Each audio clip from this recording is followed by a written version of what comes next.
तो इसके अंदर इस वाणी में भी यही बात कही गई है।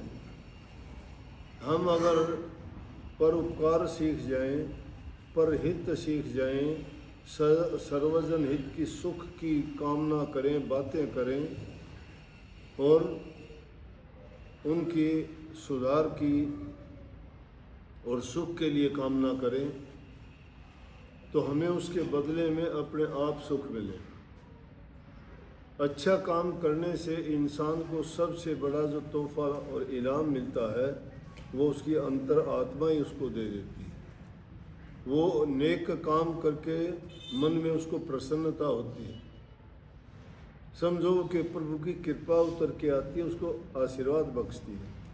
और एक इंसान दुष्ट काम करता है और दुष्ट काम करके भी उसको मानता नहीं है कि मैंने कोई बुरा किया है, तो उस जैसा बुरा नहीं है, उनको राक्षस कहा जाता है। देखा नहीं आपने, रामायण देखते होंगे, उसमें जो रावण का रोल अदा करता है वो हंसता हुआ दिखाई देते हैं, बुरा करके भी हा हा हा कितना ज़ोर ज़ोर से हंसता दिखाई देते हैं। मतलब ये राक्षस आदमियों की पहचान होती है, किसी की बुराई, किसी का दुख दर्द देख के जो इंसान हंसता है, जिसके पर पराई पीड़ को देख के उसके दिल में अगर दया नहीं है तो धर्म के रास्ते पर नहीं है। और जिसके हृदय में ये गुण आ जाते हैं उसको नाम भक्ति करने में ज़्यादा तकलीफ नहीं होती, उसका मन ज़्यादा नहीं भटकता, वो कभी विचलित नहीं होता। क्यों? उसकी आस्था दृढ़ होती है, और आस्थावान व्यक्ति ही भजन कर सकता है। जिसकी आस्था नहीं है वो डावाडोल है। ये दुनिया की चीज़ें जो दिखाई देती हैं ये इंसान को अपनी ओर लुभाते हुए देर नहीं करती और उनकी तरफ बैठ जाता है इंसान। एक तरफ बहुमूल्य चीज़ प्रभु का नाम है जो कभी ख़त्म नहीं होता, दिन दिन सवाई और ज़्यादा होता जाता है, जिसमें तासीरी सुख की, शांति की, सब्र की, सहनशीलता की, दया की, प्रेम की बातें हैं। और दूसरी तरफ इंसान इन संसार के पदार्थों की तरफ खींचा चला जाता है, जिनकी तासीर दुख देने वाली, कष्ट देने वाली, पाप से भरी हुई, हृदय को दूषित करने वाली, जन्म को बर्बाद करने वाली। और उन बुराइयों में जो लग जाता है वो अपना जीवन बर्बाद कर देता है, उससे जुड़े हुए लोगों को भी बर्बाद कर देता है और अपने इन खोटे कर्मों में पड़ के जीवन को बर्बाद करके चला जाता है। खुद बर्बाद, उसके संबंधी परिवार बर्बाद और उसका जन्म भी बर्बाद, और क्या पता उसको आगे के लिए उसका क्या होगा क्या नहीं होगा। वो प्रभु की लीला है कि वो उसको क्या सज़ा देगा क्या नहीं देगा, लेकिन संतों का ये प्रमाण है। इसलिए कही कि संत मिलन को चालिए, लेकिन संतों से मिलने के लिए जाने का तरीका क्या है, सलीका क्या है,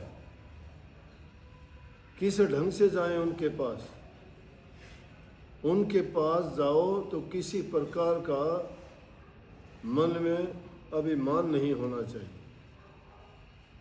ना अपने पद का होना चाहिए, ना धन का होना चाहिए, ना बल का होना चाहिए, ना परिवार का होना चाहिए, ना जाति खानदान का होना चाहिए। क्योंकि प्रभु ने पैदा जो किए हैं सब जीव समान हैं। दुनियादारी में, आम व्यवहार में हमारे यहाँ ऊंचे नीचे हो सकते हैं, जातियों के नाम से ऊंचे नीचे हो सकते हैं, कर्म के नाम से ऊंचे नीचे हो सकते हैं, पद के नाम से हो सकते हैं, शरीर बल के अनुसार निर्बल और बलवान हो सकते हैं, लेकिन रूह सब की एक है, चाहे वो कीड़ी में है चाहे हस्ती में। वो सब प्रभु की भेजी हुई हैं, वो समान है। इसलिए समदृष्टि होनी चाहिए सब जीवों के प्रति। सभी हम संतान प्रभु की संतान है, उस मालिक की संतान है। जब मालिक की संतान है तो हम किससे नफरत करेंगे? इसलिए सबसे प्यार करना चाहिए। प्यार करना भजन बंदगी का अभिन्न अंग है। जिसका प्रेम प्रभु से होता है उसकी संतान से प्रेम पहले होता है। जिसका सतगुरु से पहले प्रेम है तो उसका प्रभु से भी प्रेम दृढ़ अपने आप होता चला जाएगा, क्योंकि साक्षात रूप में प्रभु का रूप गुरु रूप में ही होता है।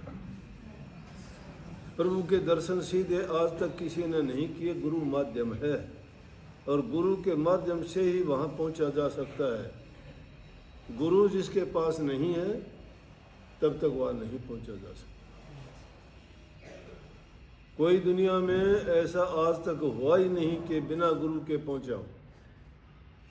इतिहास में ऐसी बातें होंगी, लेकिन किसी न किसी रूप में सबको गुरु मिला है। जब हम गुरु के पास जाते हैं, इन चीज़ों को अगर दूर छोड़ दिया, त्याग दिया, तो हमें सब कुछ मिलेगा। लेकिन जब तक अभिमान अपने आप पर है, घमंड है किसी चीज़ का, तो आप ले नहीं सकते। क्यों नहीं ले सकते? कि आप समझोगे कि जो बातें कही जाती हैं वो बातें तो हमें पता है।